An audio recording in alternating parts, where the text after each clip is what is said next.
There's something magical about container gardening. The creativity, the colors, the way you can turn a small space into a blooming little world. But after years of planting, experimenting, and learning the hard way, I've got a few regrets. Welcome back, my loves. And if you're new here, I'm so glad you found Timeless Gardening, a cozy space where we grow smarter, not just prettier. Today's video is a little different, because I'm sharing the 8 flowers I genuinely regret planting in my container garden. Now don't get me wrong, these plants aren't all bad. Some of them are gorgeous, but when it comes to growing them in pots, they just didn't work out. Some took over everything, some faded too fast, and some were just more trouble than they were worth. But don't worry, I'm not just here to rant. Right after each regret, I'll give you a better alternative to try instead. One that gives you the beauty you want, without the headache. And if you love garden talk that's real, down to earth, and just a little bit soul-soothing, go ahead and tap that like button. Subscribe and share this with a fellow garden lover who's made a few mistakes of their own. We all have, and that's how we grow. Let's get into it. Mistake 1. Planting English ivy in containers. Oh, how I adored the look of English ivy. Those elegant trailing vines.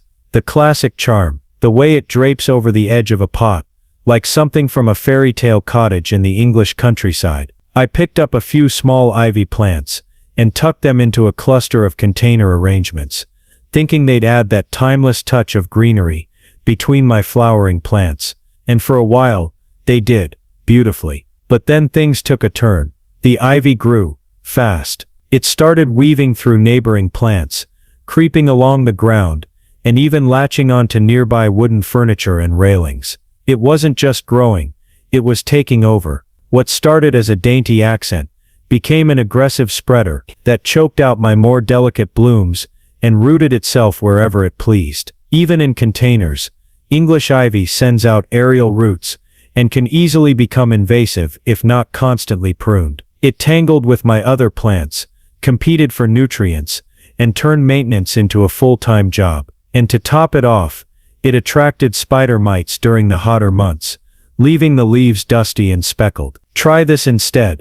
Creeping Jenny Lysimachia, Nummularia, aurea. If you're after that cascading trailing effect, but without the drama, Creeping Jenny is a beautiful alternative. With its chartreuse golden foliage, it brightens up containers with soft trailing stems that spill gracefully over the edges. It's fast-growing, but not invasive, and much easier to control in containers. Plus, it plays beautifully with other flowers, pairing especially well with purples, pinks and whites, and adds texture without overwhelming the pot. Creeping Jenny is also low maintenance, handles partial shade to full sun, and brings visual interest even when flowering plants take a rest. And unlike ivy, it doesn't try to escape and conquer your garden. It's a small change with a big reward, and a lot less frustration. Mistake 2.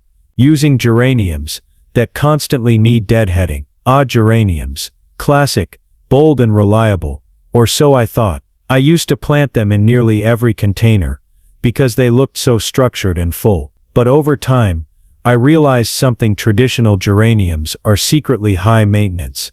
They bloom in big clusters, but once those clusters fade, they hang around looking dry and ugly, unless you're there to pinch them off, constantly. And if you skip a few days, your once pretty container starts to look like it's past its prime. The plant itself stays green, but the flower heads dry up, making the whole thing feel fussy and unkempt. Plus, they can be a bit stiff, not the soft flowing vibe I usually want in my containers. Try this instead. New Guinea Impatiens. If you're after vibrant color but want something that's lush, forgiving and far more hands-off, give New Guinea Impatiens a try. They love containers, especially in partially shaded areas. The foliage is rich and full, and the blooms, oh the blooms, are big, bold and constant. No deadheading required. No scraggly stems, just soft mounds of continuous color that stay looking fresh without all the extra care. They also mix beautifully with other shade-loving plants, like coleus and begonias, making your container look abundant and polished from all angles. That's another one learned the hard way. but passed on so you don't have to go through it. Mistake 3. Growing lavender in small pots. Lavender is one of those plants that pulls you in with its romantic charm. The scent, the silvery leaves, the rustic elegance. It seems like the perfect fit for a container garden, right? Well, not exactly. Here's the problem. Lavender might start off happy in a small pot, but over time it becomes clear. This plant wants room, lots of it. Lavender has a deep root system and prefers excellent drainage with plenty of air circulation. In small containers, it quickly gets root bound, the soil stays too moist, and the plant starts to sulk. The leaves yellow, the stems get woody, and before long, it's just not thriving, no matter how much love you give it. Plus, most people try to grow it in decorative containers that don't drain well. That's a one-way ticket to root rot. Try this instead. Salvia, especially dwarf varieties. If you're after that same soft purple-blue color, pollinator-friendly blooms, and upright elegance, Salvia is a smarter choice for containers. Dwarf varieties, like Salvia nemorosa or Salvia mystic spires, stay compact, bloom profusely, and handle container life beautifully. They're drought-tolerant like lavender, love full sun, and their spires of color add height and texture without the fuss. Plus, bees and butterflies adore them. You'll still get that breezy cottage garden feel, just with a plant that's a better match for pots. Mistake 4. Planting sweet Alysum too early in the season. I adore sweet Alysum, that soft carpet of white or purple blooms, the delicate fragrance that reminds you of honey and spring mornings. It's a favorite for edging containers and softening corners, but here's the truth I had to learn. Sweet Alysum hates heat, and planting it too early, or in the wrong container setup will leave you disappointed fast. Alysum thrives in cooler temps. Plant it early in a warm climate, and it might bloom briefly, then fade once the weather heats up. In pots where the soil warms faster and dries out quicker, Alysum bolts, turns leggy, and drops its charm almost overnight. I've planted entire borders of it in spring, only to rip it out by early summer. Try this instead. Lobularia Snail Princesses. This newer hybrid may look just like sweet Alysum, but she's built for endurance. Lobularia Snail Princesses was bred specifically for containers. It handles heat far better, blooms continuously without deadheading, and forms a lovely trailing mass of tiny flowers that's just as fragrant. It gives you the same effect as traditional Alysum, but lasts way longer into the season. No mid-season replanting needed. Mistake 5. Using tall sunflowers in containers. Ah, sunflowers, who can resist them? They're like the golden retrievers of the garden world. Loyal, bright, warm, and full of personality. I remember standing in the seed aisle, daydreaming of a patio bursting with tall sunflowers. I pictured them dancing gently in the breeze, towering above my chairs like little pieces of sunshine. It felt like such a bold, happy idea, so I planted the classic tall ones, Helianthus annus, the kind you'd see in big fields, right into some decorative patio pots. It looked promising at first. In fact, for a few weeks it was downright stunning. The stems shot up quickly, and the buds began to form. Neighbors commented, birds lingered nearby. It felt like I'd struck gold, but that beauty didn't last long. As the plants grew taller, the problems crept in. Sunflowers aren't just pretty, they're powerhouses. Their root systems are large and deep, designed to anchor them in open fields. In a container, especially one that's even slightly undersized, those roots get cramped fast. The stems, tall and slender, can't anchor themselves the same way. They become top-heavy and unstable. And worse, one strong gust of wind is all it takes. I watched in heartbreak as one snapped clean in half. During a summer storm, another drooped dramatically after a few hot, dry days. No matter how much I watered, even when they did bloom, the joy was short-lived. Tall sunflowers are monocarpic, meaning they bloom once and that's it. One big moment, and then nothing but sad, empty stalks. Instead of the sunny season-long display I had imagined, I ended up with a cluster of tired containers, yellowing leaves, brittle stems, and spent blooms I couldn't bear to pull out right away. Try this instead. Dwarf sunflower varieties, like Little Becca or Sunspots. Now if your heart still longs for that sunflower glow, and mine certainly did, there's a beautiful compromise. Dwarf sunflower varieties. These compact charmers have all the sunshine, joy and golden beauty of their taller cousins, but in a smaller container-friendly form. Think 12 to 24 inches tall, easy to manage, much more stable, and far less dramatic when the weather turns. Sunspot gives you that classic golden bloom on a sturdy shorter stalk.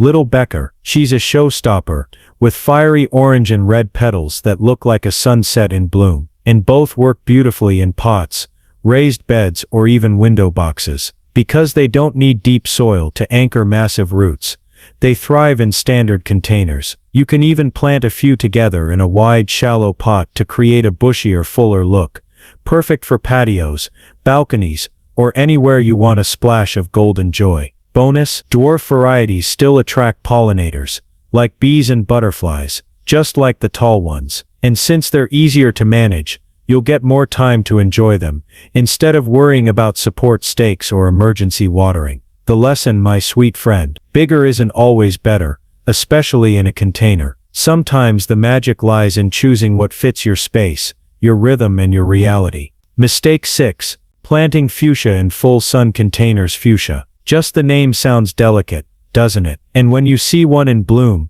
those pendulous ballerina-like flowers in rich purples, deep pinks and soft whites, it's hard not to fall completely in love. I still remember the exact moment I spotted one, swaying gently in a hanging basket at a garden center. It was lush, dramatic, almost ethereal. The blooms looked like little dancers mid-curtsy. So of course I brought one home. No hesitation, no research, just hard eyes and hope. I chose a beautiful ceramic pot, placed it on a sunny corner of my patio, gave it fresh potting mix, watered it faithfully, and waited for that storybook bloom to continue. But instead of thriving, my fuchsia started sending distress signals. The once plump blooms faded fast. The leaves lost their perk. Yellowing crept in. And before long the entire plant looked like it had been through a summer storm. Defeated, dry, and deeply unhappy. At first I thought it was me. Maybe I'd overwatered, or not fed it enough. But then I learned the truth the hard way. Fuchsia is not a sun lover.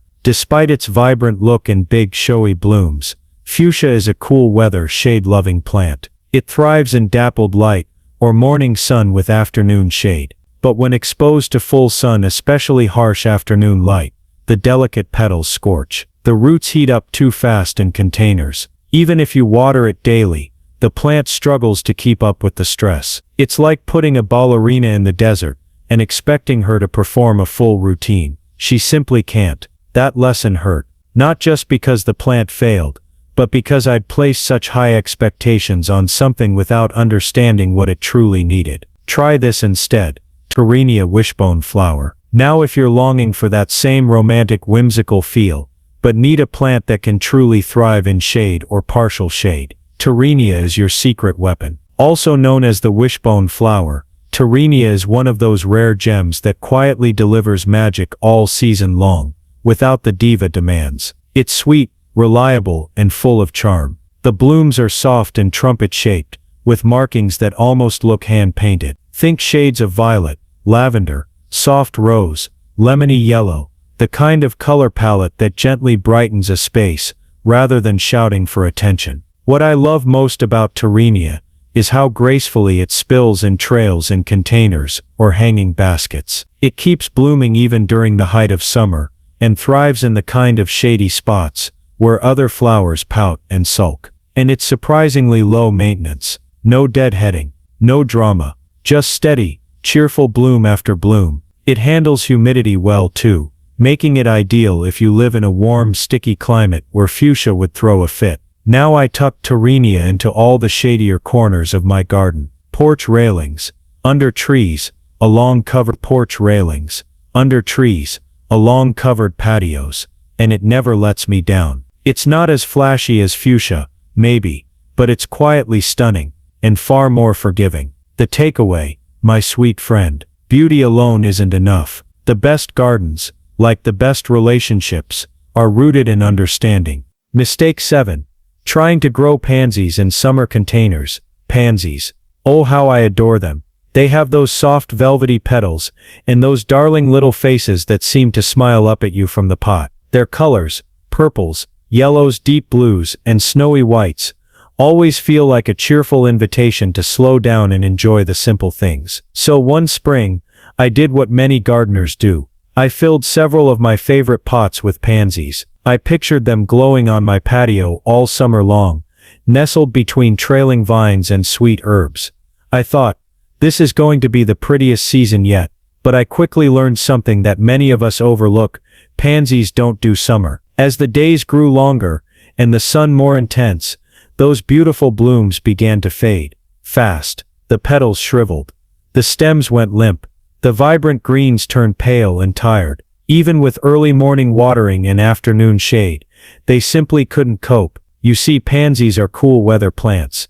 They thrive in spring and fall, but by the time summer settles in, especially in containers, where soil heats up quickly, they wave their little white flags and give up. I tried to coax them back, deadheading, moving the pots, changing the watering schedule, but it was no use.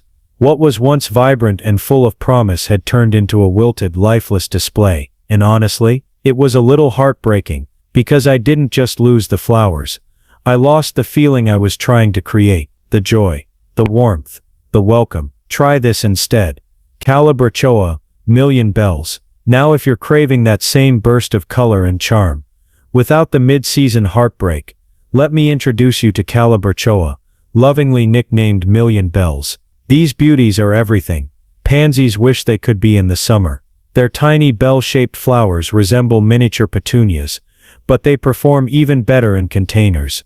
They don't wilt in the heat, they don't fuss about full sun, and they bloom and bloom like they've made it their life's mission to make you smile. Calabrachoa trails softly over the edge of containers, creating that romantic full look that's so hard to achieve with high-maintenance plants. They come in almost every shade imaginable: coral, lemon yellow, cherry red, lavender, even multicolor blends that look hand-painted. And the best part, no deadheading required.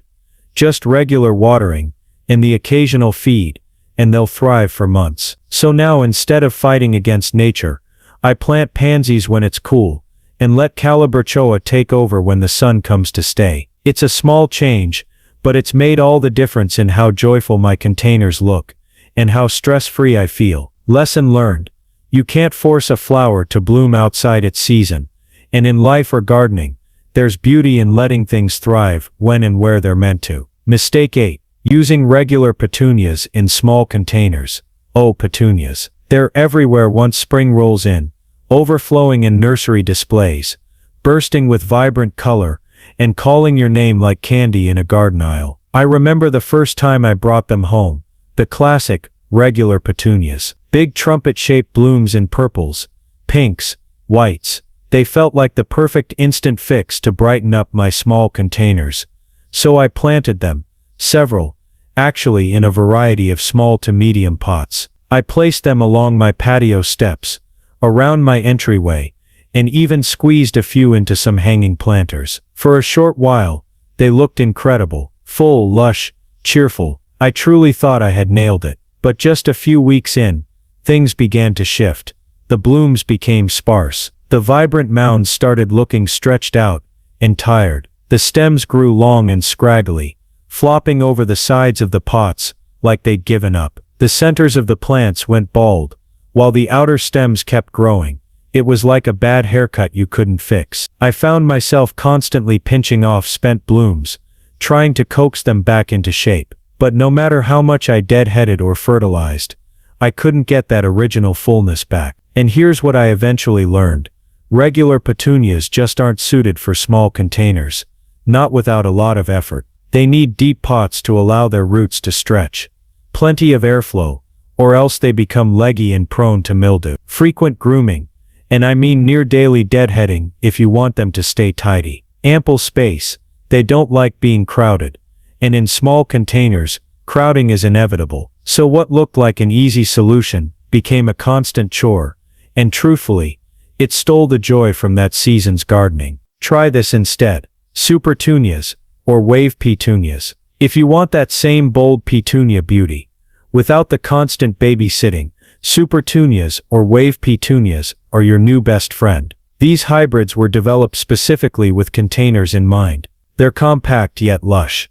They self-clean, meaning no daily deadheading, and they bloom like crazy from spring until fall, with less fuss and far more payoff. Super Tunias in particular are magical in hanging baskets and mid-sized patio pots. They grow evenly and trail it just enough to give that romantic overflowing look without looking leggy or worn out by midsummer. They also tolerate tighter root spaces better and still manage to put on a full show. If you're more into spreading color along a railing or container ledge, wave petunias are an excellent pick. They create a mat of vibrant blooms that stay fresh looking even through heat and rain, something regular petunias struggle with in small pots. I've learned that a beautiful container isn't just about pretty plants.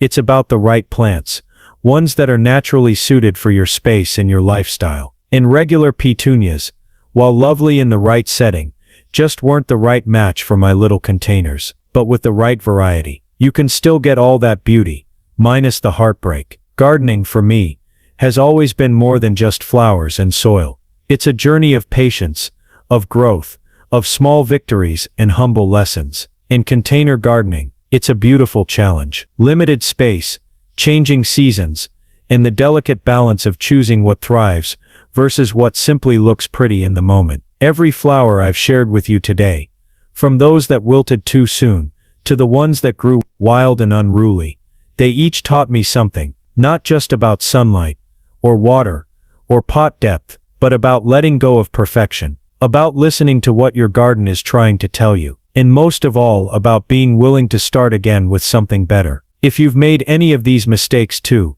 please don't feel discouraged. You're not alone. I've been there. And every gardener, no matter how seasoned, still learns something new with every pot they plant, and every bloom that fades. So next time you're at the nursery or scrolling through plant catalogs, I hope you'll remember this video. I hope it saves you time, energy, and even a little heartache. And I hope it reminds you that with the right choices and a touch of love, even the smallest container can hold something truly spectacular. If this video helped you, please give it a thumbs up. It really does mean the world to me. And I'd love to hear from you.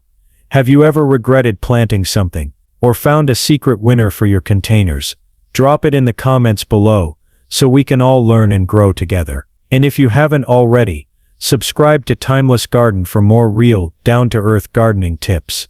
No fluff, just love and soil. Thank you for spending time with me today. Until next time, keep planting with heart, and never stop blooming, no matter your space, no matter the season.